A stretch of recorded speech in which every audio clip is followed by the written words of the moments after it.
আসসালামু আলাইকুম। সকাল সকাল উঠে জামাই পাঞ্জাবি আয়রন করতেছে আর আমি বোরখাটা নামিয়ে আমার ব্যাগটা গুছিয়ে নিয়েছি।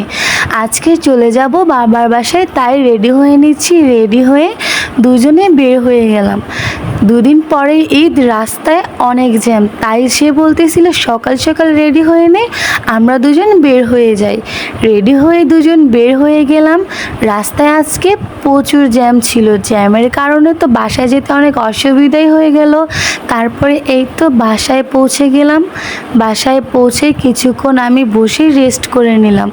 জামাই তো আমাকে নামিয়ে দিয়ে চলে গেল। আম্মুরা তো ভেবেছিল সেও থাকবে, তো সেটা ভেবে বিকেলবেলা রান্না করতেছে যে সে হয়তো বা রাতে আসবে। তো আমি আর আমার বোন মিলে রান্না করতে চলে গেলাম। সে তার মেয়ের জামাইকে খাওয়াবে বলে এত আয়োজন করলো, কিন্তু সে আর আসলো না। তো এখানে প্রথমে আমি আর আমার বোন মিলে মাংসটা রান্না করে নেব। তাই মাংসর ভিতরে সকল উপকরণ দিয়ে মিশিয়ে নিয়ে চুলায় বসিয়ে দিব। তারপরে নাড়াচাড়া করে ঢেকে দিয়েছিলাম। ঢাকনাটা খুলে আবার নাড়াচাড়া করে ঢেকে দেব। তো পরের আরেক চুলায় বসিয়ে দিলাম। এখানে তেল দিয়ে পেঁয়াজ দিয়ে দিব। পেঁয়াজ দিয়ে দিব গোটা গরম মশলা।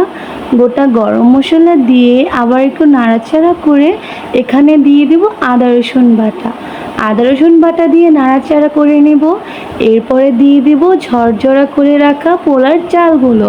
পোলার চালটা ঝরঝরাভাবে রাখলে সুন্দর হয় পোলার চালগুলো, তাই ঝরঝরা করে আমি ভেজেও নেব যাতে এটা ঝরঝরাই থাকে।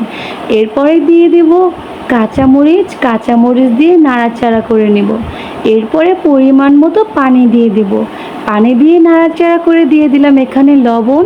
এরপরে এখানে করে নেব রোস্টের জন্য মুরগিটাকে ম্যারিনেশন, তারপরে ভেজে নেব।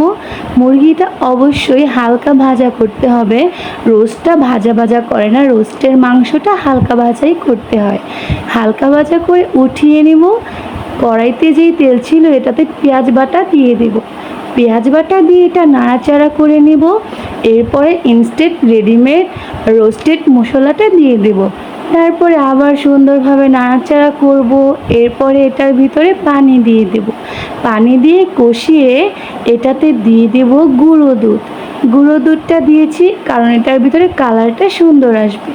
তারপরে সেই মাংসগুলো দিয়ে দিলাম, নাড়াচাড়া করে সাইড করে রাখলাম।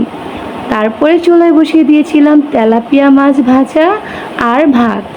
এগুলো সব রান্না শেষ করে এখানে সব কিছু সাজিয়ে নিলাম। আজকের রান্নাগুলো কিন্তু আসলেই অনেক মজার হয়েছিল। এখন তো দেখে আবারই খেতে ইচ্ছে করতেছে।